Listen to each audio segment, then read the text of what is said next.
Welcome to the Aerospace Advantage podcast. I'm your host, John Slick Baum. Here on the Aerospace Advantage, we speak with leaders in the DoD, industry, and other subject matter experts to explore the intersection of strategy, operational concepts, technology, and policy when it comes to air and space power. So if you like learning about aerospace power, you are in the right place. To our regular listeners, welcome back. And if it's your first time here, thank you so much for joining us. As a reminder, if you like what you're hearing today, do us a favor and follow our show. Please give us a like and leave a comment so that we can keep charting the trajectories that matter to you most. The Air Force is currently in a period of transition, with its combat aircraft inventory evolving from a 4th-gen force to one increasingly 5th generation.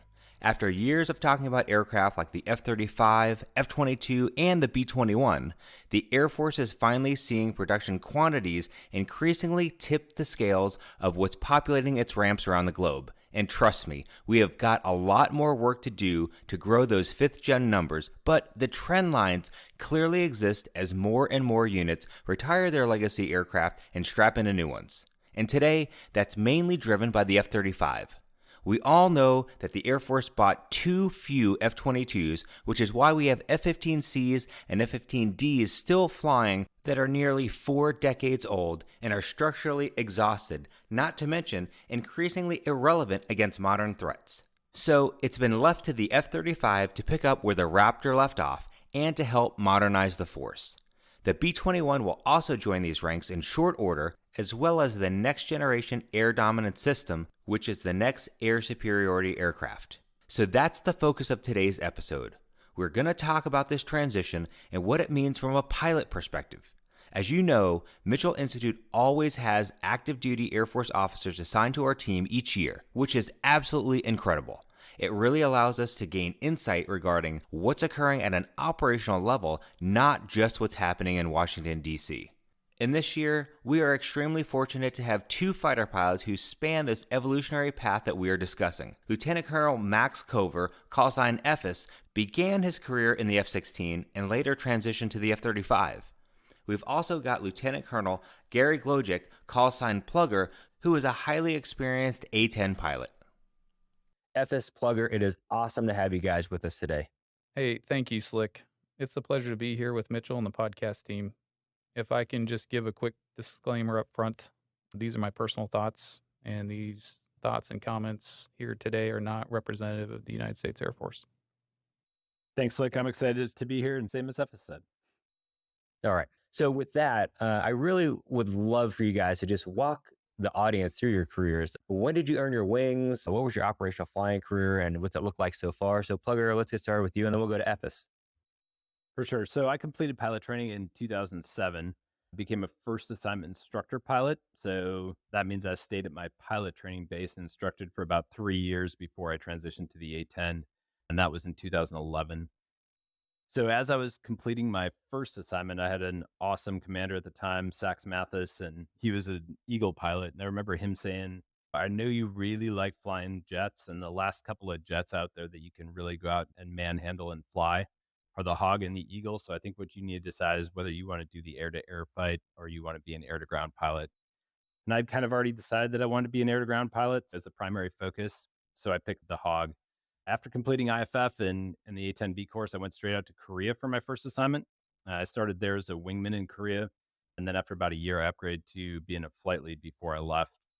Korea is a pretty unique experience because you get to train in that same airspace where you'd potentially fight, and you get to train with the squadrons and the coalition partners that you'd fight with if you had to.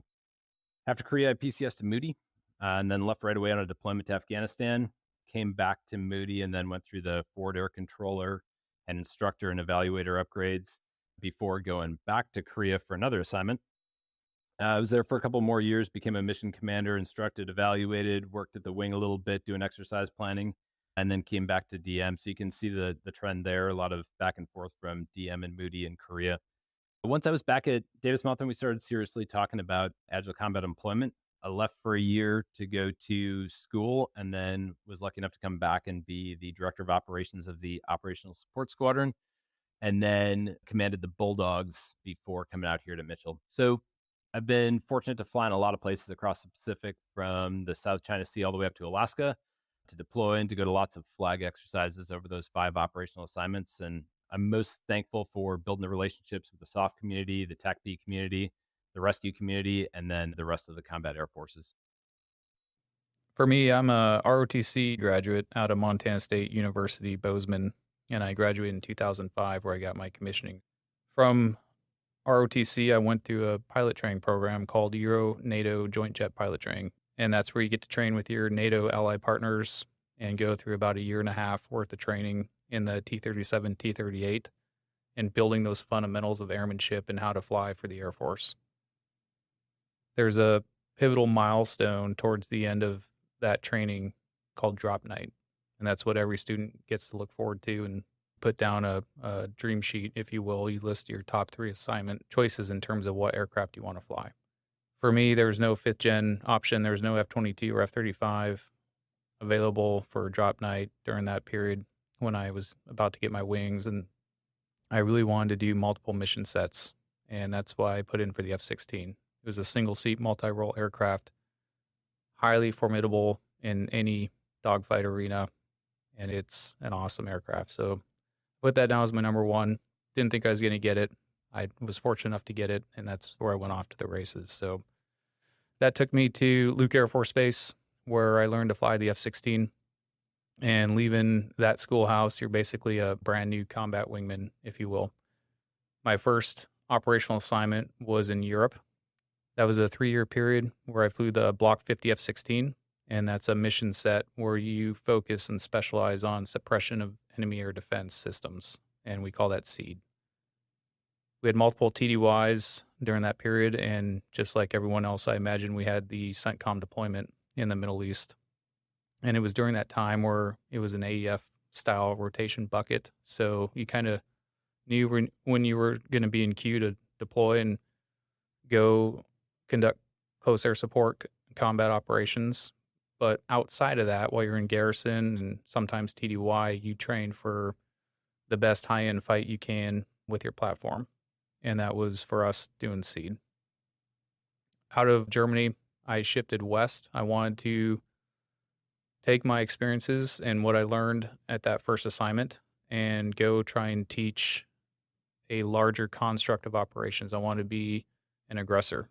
And being a Montana native, I love the outdoors. I love the mountains. I love the snow season. And so I spent the next 3 years in the Pacific and learned to replicate and teach the aggressor mission to provide realistic adversarial support to our combat air forces, our partners, and our allies. And that was by far probably the funnest assignment I've ever had. The flying in the J Park in Alaska was unreal. And watching units, both our own combat air force units and our partners, show up and get training in a large force exercise construct, and seeing that confidence build, seeing that lethality build through that 10-day training period was awesome. Extremely rewarding for me. I would have liked to have done that longer, but I was only able to do that for 3 years, and it was off back to the Block 50 SEAD mission operationally. So I went to Shaw Air Force Base under Air Combat Command next and spent a year in the 77th Fighter Squadron, double down. And after that, I fleed up to the group and I ran the standards and evaluation shop for the operations group at Shaw. Did that for about a year. And then that assignment culminated for me on the 9th Air Force staff, still flying at Shaw and helping training and writing grade sheets there. That was kind of a pivotal role for me to stop flying the F-16. So about 10 years in total there. And then I spent 2 years as a student, 1 year in the Marine Corps Command Staff College in Quantico, and then a follow-on year with the SAS program down at Maxwell Air Force Base. After 2 years of school is when I jumped into the F-35, so spent some time at Eglin, learned to fly the aircraft, and then pivoted towards Hill Air Force Base, which was the only operational wing flying the F-35. I spent a couple of years up front where I deployed, and one of those deployments, I was the director of operations of a fighter squadron, and then spent the last 2 years at Hill as a 388th OSS commander. Yeah, 2 epic careers, and really appreciate you sharing with the audience your background.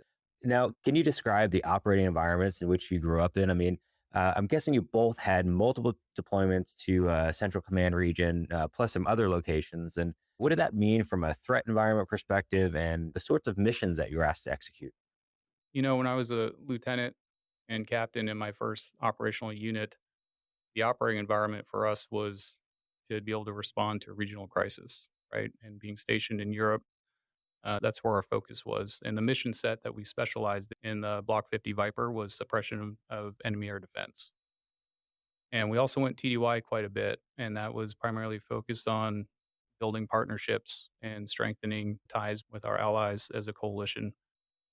When you spend your time in garrison and you train for a mission like Seed, it's a lot of work. You put in every rep, every set you can to be as lethal as you can. What was required of us for our combat deployments was supporting ground operations in the Middle East. And so when you spend months switching mission sets, a lot of the blocking and tackling of what you train to do can atrophy. So that was my operating environment starting out. Fast forward to when I left Hill Air Force Base in the F 35, my operating environment was vastly different. In a fifth gen fighter platform, you have to be able to respond to global crisis anytime, anywhere. And so that comes with it a constant state of readiness and a mindset that you have to be able to go whenever and wherever and respond effectively. So it changed. For me, going directly to Korea, that theater has a high quantity of older threats, and we mostly mitigated those through integration with other assets on the peninsula, and then a lot of mutual support within our flights. We had dense target sets, but when I first got there were not targeting pods on every jet. So as a wingman, I was flying without a targeting pod, employing primarily visually delivered non-precision weapons like Mark 82s. We did have precision Maverick missiles, and we had the gun, of course, but think I need to visually acquire this target and then visually deliver the weapon on it. In Korea, you're not as constrained by concerns about things like collateral damage, fratricide, cultural considerations. We were very focused on the very tangible mission of defending the freedom of the 51 million people in the Republic of Korea that we lived with. Going to Afghanistan, which again, I got back from Korea and pretty much immediately went to Afghanistan and had a notably different operational environment there. So a reduced threat. There are people shooting at you with AK-47s and PKMs, but that's also why we have titanium armor and redundant systems, and it's not really a credible threat to our jet. We were able to mitigate the threats there through our own onboard systems and our tactics. We did a lot of non-traditional ISR, and so a lot of overwatch of convoys and forward operating bases and things. And then a lot of detailed integration with both the Special Operations Forces and the Tactical Air Control Party Joint Terminal Attack Controllers. The employments there are often precision strikes on single targets, but moving targets and challenging terrain. And then there are endless collateral damage concerns to think about. It was either that or you're looking at troops in contact where you've got the friendlies that are probably taking effective fire and are in close proximity to the enemy. And so there again, the precision strike is pretty key because you want to minimize collateral damage, you want to mitigate fratricide. But fortunately, by this point, we have everybody has an advanced targeting pod. We have helmet mounted queuing systems, GPS and laser guided bombs, laser guided Mavericks, and then, of course, still the gun. About that time, too, we have new combat search and rescue equipment getting in the jet. So, special radios that are going to help us find and then communicate with isolated personnel if that were to happen. Kind of fast forwarding to a large scale combat operations type fight, what we call the LISCO fight.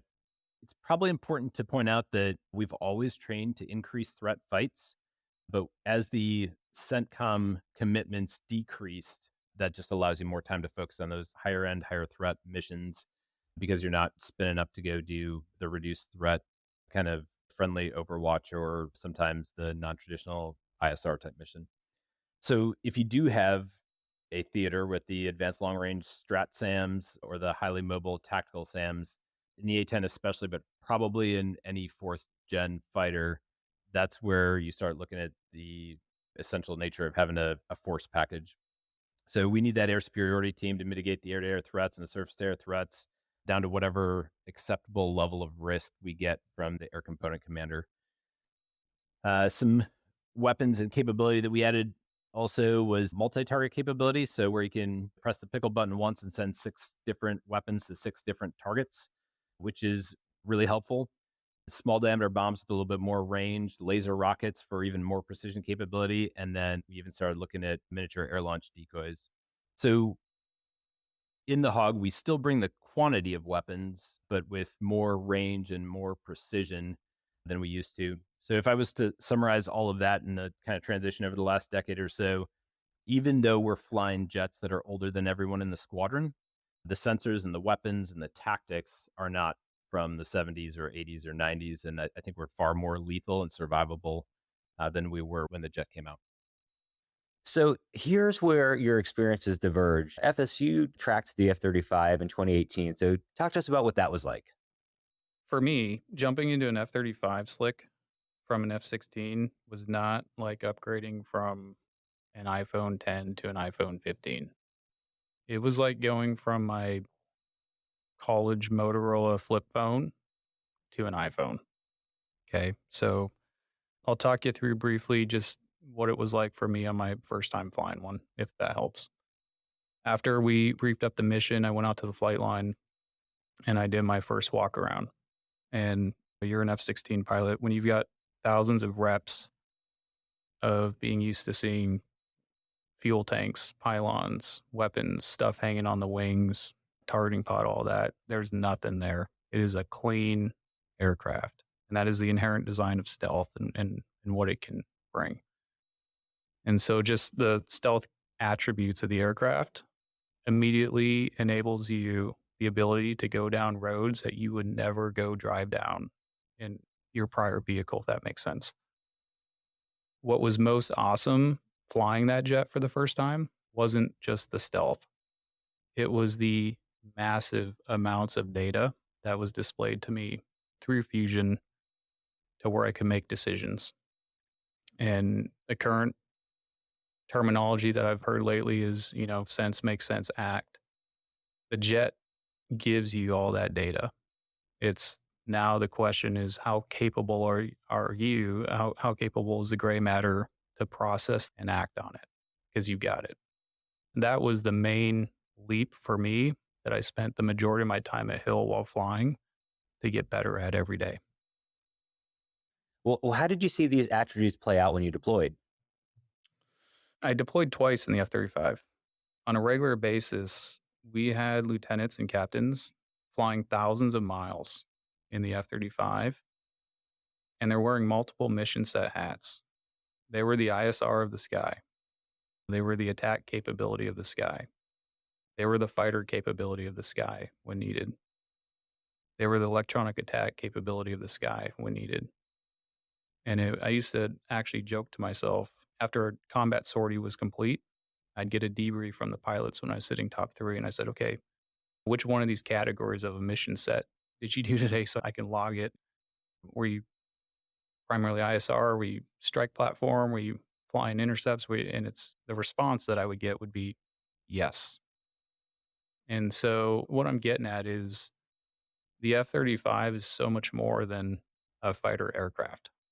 The nomenclature of it could easily be an F-35, an E-35, an A-35, an R-35, just because of what it brings to the warfighter when it's flying.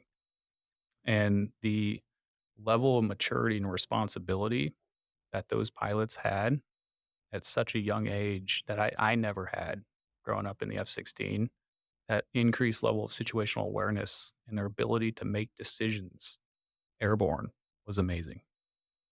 Plugger, you're still in the A-10, but you and your teammates are charged with incredibly important missions, and you're deploying all the time, all over the place. You're holding the line in Korea, and there's certain missions, especially tied to CSAR, where the A-10 is fundamentally unique. So can you walk us through how the jet meets COCOM demands these days?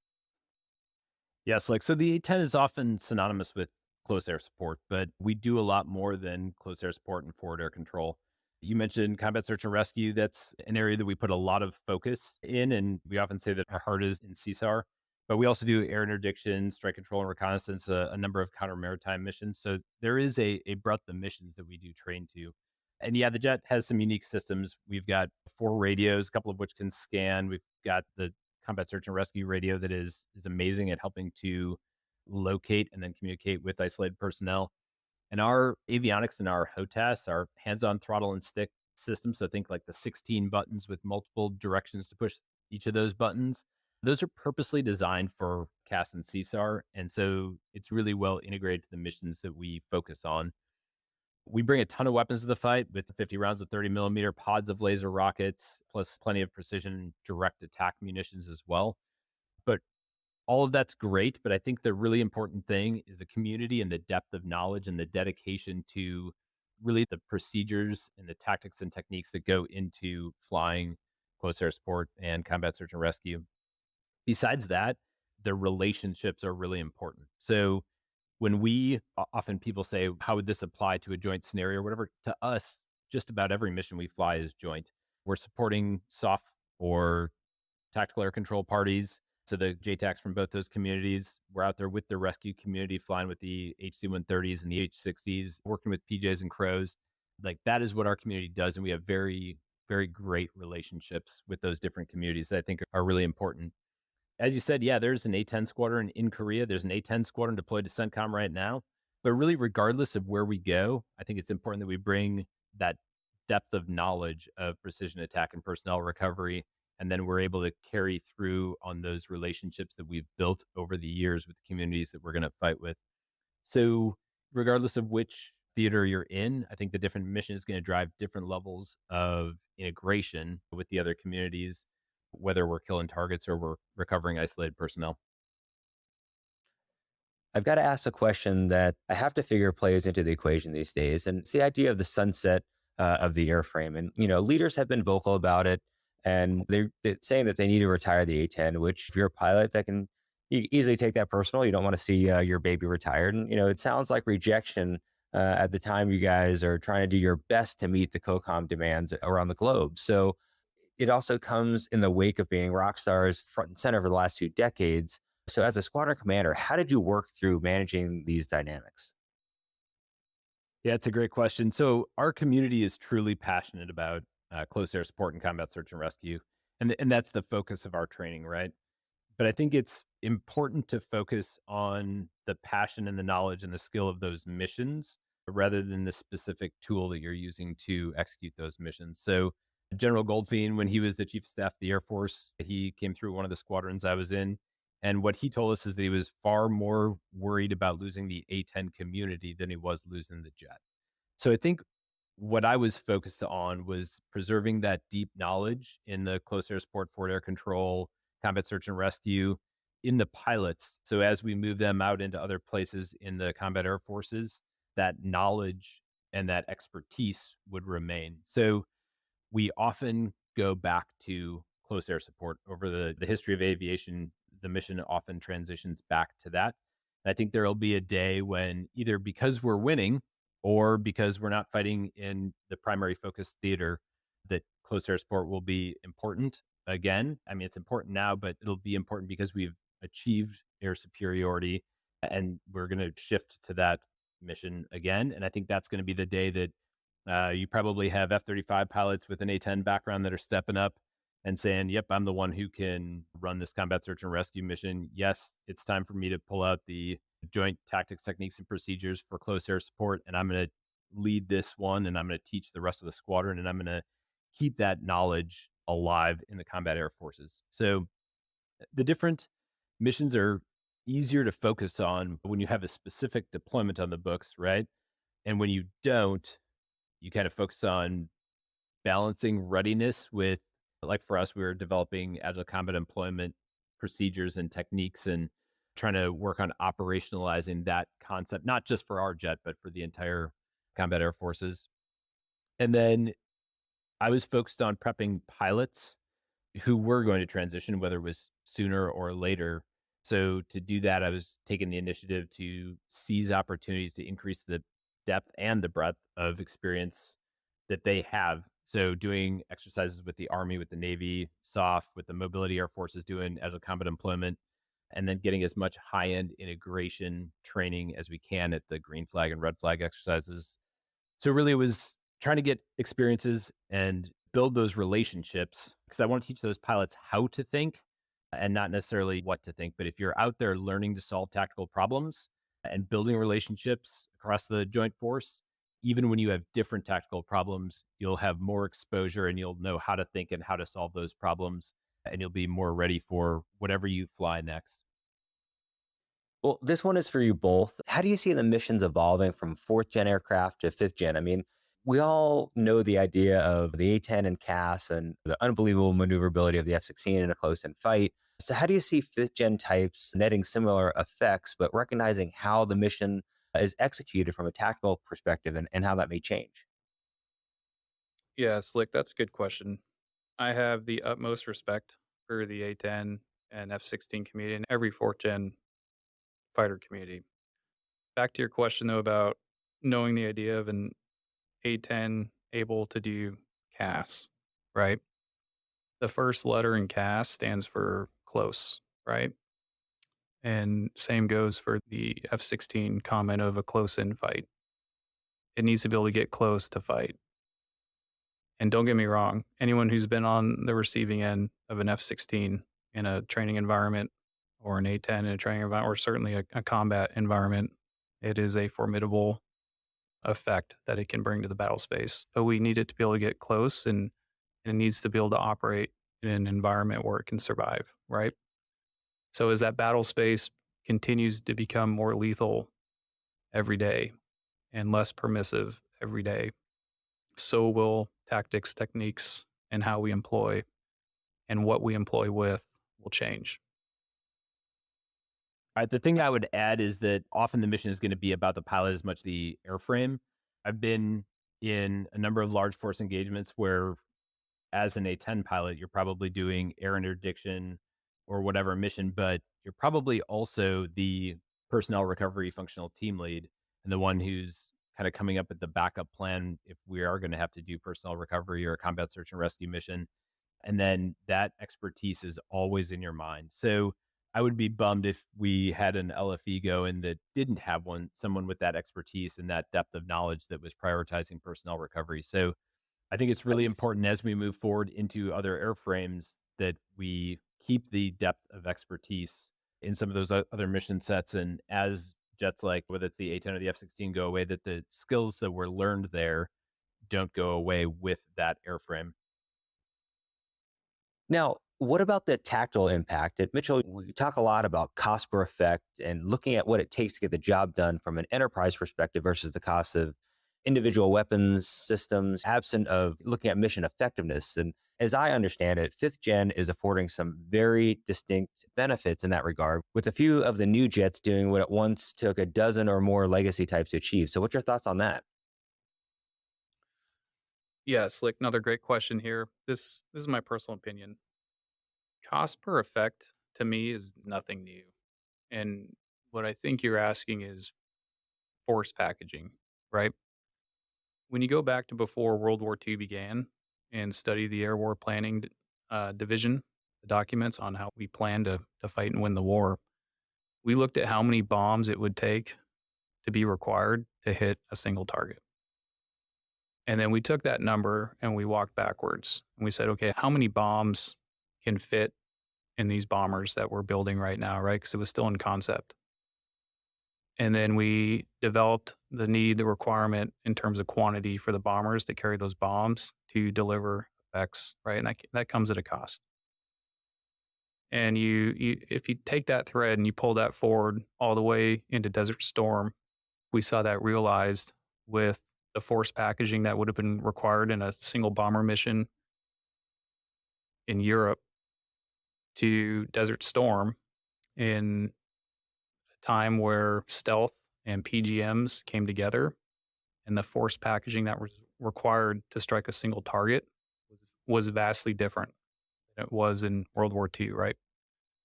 So we pull that thread even further to today and we look at cost per effect and really force packaging. What can an F-35 do that minimizes the force packaging required for it to deliver effects? And so in my mind, that cost per effect piece, that's never changed since the beginning of our Air Force. We've always looked at ways and means to deliver effects at a least affordable cost, that's decisive in the battle space. We've often heard this phrase, fifth gen makes fourth gen better, but I'm also assuming fourth gen might degrade fifth gen a bit, given teaming and limiting factors. So, what's your thoughts on that? Have we kind of seen any of this play out in the real world? I don't buy in, nor do I believe that fifth gen makes fourth gen better. But if I can rephrase that for you, I would say that I believe fourth gen makes fifth gen better for fourth gen. And if you'll allow me just a minute to explain what I mean by that. When I showed up at Hill, when I transitioned to the F 35 out of the F 16, I flew alongside aviators and warfighters from every fourth gen community. There were experts in the A-10, the Strike Eagle, the F-15C model, and the F-16. And so that was like a melting pot of subject matter experts. And that was important, and it was required to build the tactics and procedures and how an F-35 employs airborne and what makes it so lethal. That came from the 4th-gen community. And that's important because when we started to onload fresh pilots that had no 4th-gen experience, the younger community fresh out of pilot training, that knowledge base was built into the F-35, the DNA of how it employs. And so these pilots that didn't previously grow up in a 4th-gen combat aircraft, they know the why behind it. They know the why behind how an F-35 will employ as a team. And so it makes them that much more lethal and able to support any combat aircraft out there in the airspace. And Slick, as a fourth gen pilot, as the threat increases, you want the most capable platforms in your force package to make sure that we are doing the best suppression of enemy air defenses and offensive, defensive counter air we can so that we have air superiority and can focus on the fight. I have definitely seen that some of the fifth gen platforms out there, F 35 in particular, are very capable at passing some of the older fighters' targets that they wouldn't have been able to find on their own. And that's really helpful as well. Yeah, and Slick, if I can give one more response to that, I think this is an important question because as the Air Force transitions and we start to modernize our fleet and we pivot towards combat collaborative aircraft and NGAD family of systems, I can't imagine we're going to start with a fresh slate of how should this employ. So just how I mentioned earlier, I believe 4th gen makes 5th gen better for 4th gen. We're going to see the same unfold for the next generation aircraft, if that makes sense. Yeah, absolutely makes perfect sense. And there's another aspect of the equation here. So, what does it mean for the Air Force to cultivate and sustain more fifth gen pilots? And, what are your thoughts on what it means for the pilot career field? And FS, you've lived it, and Plugger, you're prepping your guys for this eventual transition. So, love to hear your thoughts. I would say reps and sets, right? So I mentioned earlier the biggest leap in transition for me was being able to think critically, more critically on the massive amounts of information that is displayed to you as a warfighter with what fifth generation brings to the fight. And that level of information, that processing power of the gray matter between the ears, that that makes sense and act piece is the critical node that we need to continue to give our warfighters reps and sets. We need to continue to challenge them. We need to continue to push boundaries because that forces pilots, warfighters to think critically in moments and gets them outside their comfort level. So as more capability, as more technology enters the cockpit, they'll be more prepared for transition to fifth gen, eventually transition to sixth gen, and what that brings. And Slick, from my perspective, I think it's really important for pilots to be good at the mission you're assigned now. So take every opportunity to solve tactical problems, take every opportunity to integrate with other communities, to learn their capabilities. And then, if it's a big enough fight, we're all going to go. So it's important for every pilot in every airframe to be ready. And then the more that I think I've said this before, and F has said it as well, like the more you can learn how to think, how to solve problems, and do that while you're flying a jet, the better you're going to be once you get to whatever the airframe is. I think one of the things I told guys over the last couple of years, guys and girls in the squadron, was back in the 60s, I think it was pretty normal for pilots to switch airframes, potentially every assignment for a few years there. So they would switch from airframe to airframe to airframe as newer, better, faster jets came out. I think in 2023, it is probably a bigger transition to another fighter than it was for a fighter pilot back in the 60s. And that's because it takes more time to become an expert in your weapon system because they are so much more capable. But still, learning how to solve tactical problems, learning capabilities, and learning how to integrate different airframes into one force package and employ together is really important to being ready to go to whatever other airframe you were assigned at some other point in your career. So, Ephes, in that vein, you thought you'd share with the bomber pilots who are going to transition from Cold War types to the B-21. They're really going to see a major change regarding how they're able to fly and fight. That's a good question. Slick, when I transitioned to the F-35, yes, it was a capability that makes one more survivable. Yes, it provides more situational awareness on the battlefield. But what didn't change for me, really, is our job as airmen. When you go back throughout U.S. Air Force history, our job as combat aviators has always been to get to the target or to deliver decisive effects in the battle space. How we do that may change over time when newer capability gets fielded. But what we do as airmen, I believe, has really remained constant.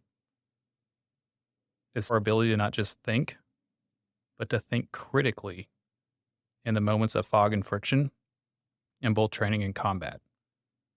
That when you're flying a newer, more capable platform like the F-35 or eventually the B-21 or whatever it is, you're that much more lethal with it. And that only comes with intense training and really the ability to practice the way you want to fight tomorrow. Reps and sets that will force you to critically think your way through future problem sets is going to be key.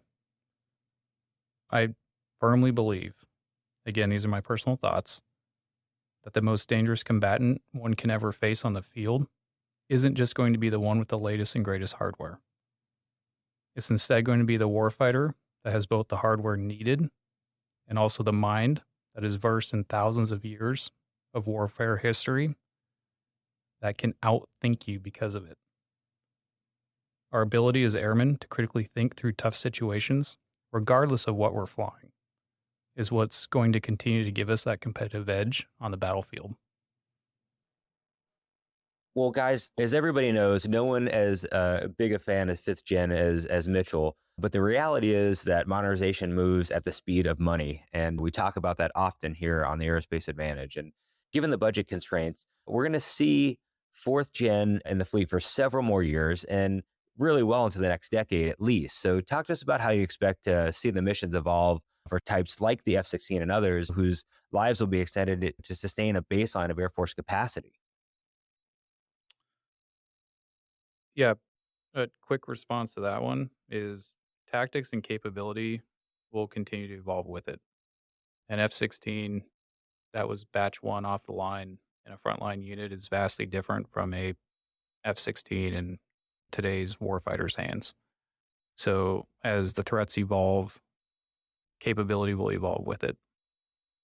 No, Ephes, you're exactly right. And I think, one of the things that we're going to see with fourth gen is really a tiered effect. And they're going to be picking up a lot more of the heavy lifting of roles like homeland defense and things like that as they continue to stay in service, but might find some challenges out on the battlefield that fifth gen is going to really have to pick up. From a tactical perspective, are there upgrades that you think that are going to be key for fourth gen aircraft that stay in the inventory, given that we're going to need them to stay as relevant as long as possible? So if you had your wish list of what you could put on some jets, what would it be? Yes, like I think we're always going to want more precision, longer range, better defenses against threats. And for those who are lucky enough to have a radar, I think they're probably going to want better radars, right? So I know it's pretty high level, but like better sensors, more precision, longer range, better communications. All of those things will make every jet and every asset we have, whether it's, a 1970s designed fourth gen fighter or a sixth gen NGAD, all of those things are going to make us more lethal and more survivable and better to integrate and close kill chains. Yeah, really well said. And I agree. Every platform that could have added precision, better communication, protection in the spectrum is really going to be helpful. So hopefully we're able to squeeze life out of the remaining fourth gen that we're going to have to fly for a long time for the capacity. Which really brings me to the next thing to think about is what about the Pacific fight? Are there certain factors that are really going to change what it means to fly and fight, no matter if you're fourth or fifth gen? Either aircraft or pilots. And FS, I know you've been looking at the sortie duration, and Plugger, you've lived out there in Korea, so this problem is close to home for you. Yeah, Slick, as we move forward into December and we remember what happened on December 7th, 1941, I would offer to also take a look at what happened on December 8th, 1941, the day after Pearl Harbor. All 5 bases that we had in the first island chain in the Philippines were attacked.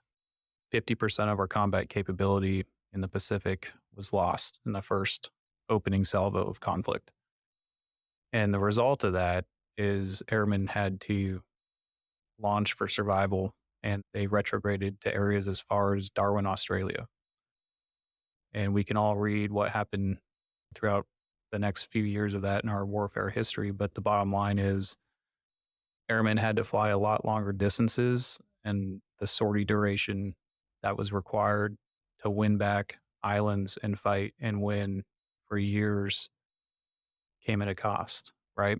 So the Pacific certainly comes with its own challenges, the tyranny of distance and basing options. And as we are pivoting towards agile combat employment, it's actually a really exciting time to be in the Air Force because we're seeing movement on that. I've witnessed a mindset shift and getting after that problem.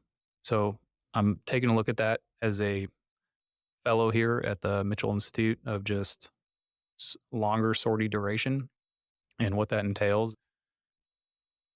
And Slick, having a fair amount of experience doing agile combat employment and then spending some time in Korea, I think one of the big things in the Pacific is going to be learning to maneuver while still generating air power and generating air power under attack. So some aspects that are probably going to be key, managing our signatures as we're moving around, executing mission command. So teaching younger leaders to recognize opportunity, use disciplined initiative, and then accept prudent risk. So understanding what risks should be accepted at what time and at what level. And we just had Mr. Lawhead here at Mitchell a couple of weeks ago, and he was talking about what he called the triumvirate of agile combat employment, logistics under attack, and base defense. I think from a fighter pilot perspective, the agile combat employment piece is going to be the big difference from what we've seen in the past. And really, it's going back to what the United States Air Force did or the Army Air Corps did during World War II. How do we maneuver around while continuing to generate air power and then being used to doing that while we don't have air superiority and while we aren't at a large, safe base with endless logistics?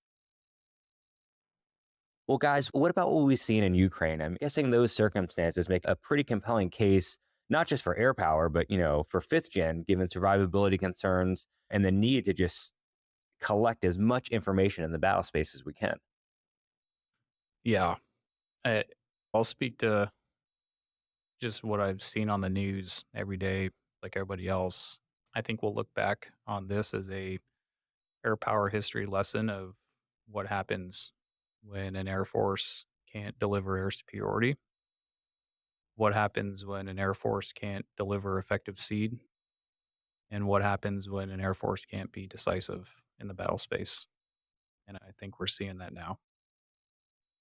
Yeah, as F has said, air superiority is absolutely important and it really enables the entire joint force. So we're always going to want to be able to kill targets at range, kill targets with precision, and have the assets airborne in the force package to be able to mitigate the factor of threats as well. So I think, as F has said, it's going to be a big lesson going forward and we'll show the importance of some of the tactics and the procedures that we've followed for decades. Yeah, I absolutely could not agree more. I think the fact that we are so air power focused and it's really going to be needed is really important for the audience to take away. And normally, with having two fighter pilots like you guys on the show, we would wrap this up with flying stories, but we've really chatted about a lot of important stuff so far. So we're going to table some flying stories and have you guys back for a couple episodes over the holiday break so we really can just get into it, hear about some of the most exciting and I'm sure amazing experiences that you guys have both had in the cockpit. So I can't say thanks enough for you guys spending your time with us today. And I hope you have a great Thanksgiving and we will see you here back in a couple weeks. Yeah, Slick, thank you. Thanks for letting me be part of the team here with the podcast. And it's a pleasure to be part of Mitchell. And I look forward to sharing some stories with you soon. Happy holidays to you and the family and to all the listeners out there. And thanks, Slick. Yeah, it's neat after listening for a couple of years to be able to be on the podcast. I really appreciate that. Want to shout out to all the guys downrange and girls downrange. Thank you for what you're doing. Have a great Thanksgiving. And thank you for getting the mission done while the rest of us are back home. So we really appreciate that, Tack. Chat soon. With that, I'd like to extend a big thank you to our guests for joining in today's discussion. I'd also like to extend a big thank you to our listeners for your continued support and for tuning in to today's show. If you like what you've heard today, don't forget to hit that like button and follow or subscribe to the Aerospace Advantage. You can also leave a comment to let us know what you think about our show or areas you think we should explore further. As always, you can join in on the conversation by following the Mitchell Institute on Twitter, Instagram, Facebook, or LinkedIn, and you can always find us at mitchellaerospacepower.org. Thanks again for joining us, and we'll see you next time. Stay safe and check 6.